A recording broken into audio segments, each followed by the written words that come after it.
Welcome to shops of blessing. దేవుని కృపలో భద్రపరచబడి నూతన దినములో ప్రవేశించాం.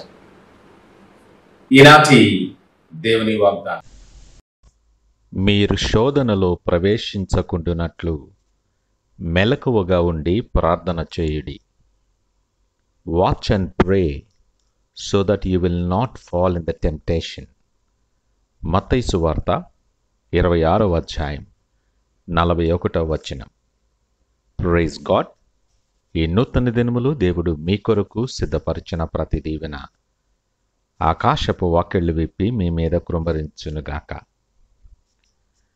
మరి యొక్క నూతన దినాన్ని ఆరంభిస్తున్న నేపథ్యములో ప్రేమ కలిగిన వాగ్దానము ద్వారా దేవుడు మనల్ని దర్శిస్తూ ఉన్నాడు.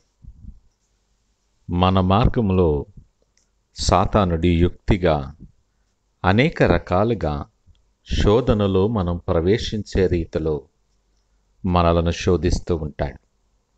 అందుకే పరిశుద్ధాత్ముడు అంటున్నాడు కదా, దాంట్లో ప్రవేశించకుండా నీవు మెలకువగా ఉండాలి. రెండవది, నువ్వు ప్రార్థన కూడా చేయాలి.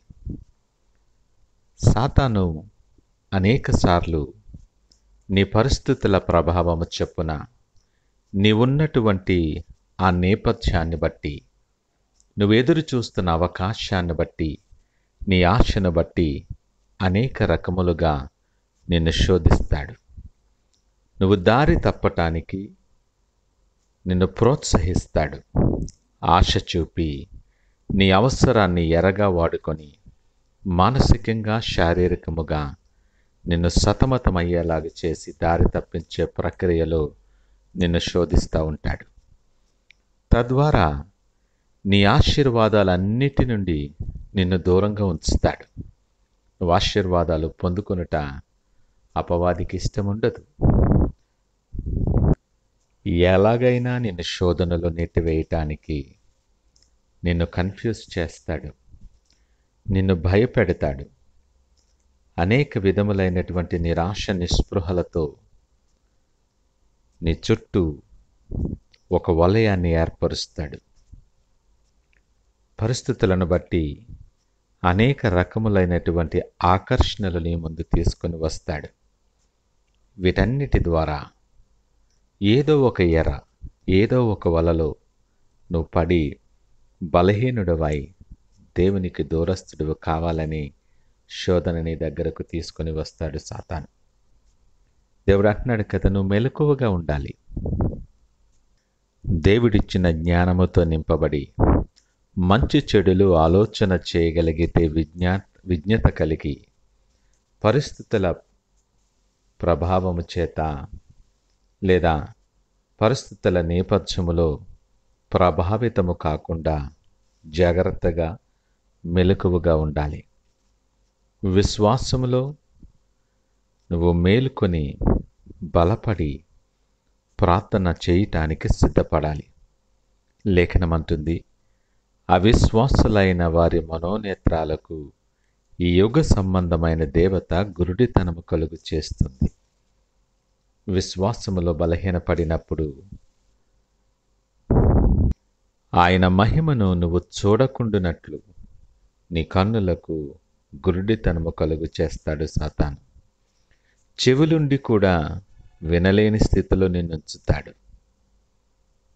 మన ఇష్టానుసారమైన విధిలో, అప్రక్రియలో, పద్ధతిలో జీవించే వెలుసుబాటు కలుగు చేస్తాడు. మనము వెలుగు సంబంధులముగా ఉండక చీకటి సంబంధులుగా జీవించటానికి ప్రోత్సహిస్తాడు. వాస్తవమేమంటే, ఈ లోకపు ఆశలు, ఈ లోకపు సంతోషాలు, చిన్న చిన్న అనుభవాలు, ఇవన్నీ నిత్యమైన సంతోషానికి నిన్ను దూరంగా ఉంచుతాయి. క్రైస్తవ జీవితానికి ప్రార్థన చాలా ముఖ్యం. నీ క్రైస్తవ ప్రయాణములో అది ఒక తాళపు చెవి లాంటిది. దేవునితో మంచి సంబంధాన్ని నెలకొల్పటానికి, సమీపత్వములో ఉండి ఆయన దర్శించటానికి, నీ విశ్వాసము బలపరచటానికి ఎంతో సహాయకారిగా ఉంటుంది నీ ప్రార్థన. ఈ నూతన దినాన్ని ఆరంభిస్తున్న నీతో నిన్ను ప్రేమించే దేవుడు సూటిగా మాట్లాడుతున్నాడు. శోధన నీ దగ్గరికి వస్తుందని జాగ్రత్తగా ఉండు. శ్రమ నీ దగ్గరికి వస్తుందని నువ్వు మెలకువగా ఉండుట ఆవశ్యకమని దేవుడు హెచ్చరిస్తూ ఉన్నాడు. అనుకోనటువంటి పరిస్థితి నీకు ఎదురైనప్పుడు దాన్ని ఎదుర్కోవటానికి, దాంట్లో నిలిచి ఉండి నువ్వు దాటటానికి నీకు శక్తి అనుగ్రహించులాగున నువ్వు ప్రార్థన చేయాలి. ఈ నూతన దినాన్ని ఈ రెండు విషయాలలో మనం సిద్ధపడి ఆయన వైపు చూస్తూ ప్రార్థనాపూర్వకంగా దినాన్ని ఆరంభిద్దామా? ప్రార్థించుకుందాం. పరిశుద్ధుడు, ప్రేమ నమ్మకమైన మా యేసయ్యా, స్తోత్రాలు, వందనాలు. అనేకమైన శోధనలు మా జీవితంలో వచ్చినప్పటికీ స్థిరపడి నీ కొరకు బలముగా నిలిచిండే బ్రతుకులు మాకు అనుగ్రహించారు. నీకు వందనాలు. శోధన మీ దగ్గరకు వచ్చినప్పుడు అందులో ప్రవేశింపకుండా మెలకువగా ఉండమని మాకు ఇచ్చిన ఆజ్ఞను బట్టి మీకు వందనాలు. పరిశుద్ధాత్ముడా, నిన్ను హత్తుకుని జీవించే కృప మాకు నేర్పించండి. మేము బలపడటానికి నీ సన్నిధిలో ప్రార్థన చేస్తూ ఉన్నప్పుడు వాడుక చొప్పున, అలవాటు చొప్పున కాదు కానీ నీకిష్టుడిగా మారబడటానికి శక్తి కలిగిన విశ్వాస ప్రార్థన చేయటం మాకు నేర్పించి మమ్మల్ని దీవించి మీరే మహిమ, ఘనత, ప్రభావాలు పొందమని యేసు నామమున అడిగి వేడుకొనుచున్నాము తండ్రి. ఆమేన్. God bless you.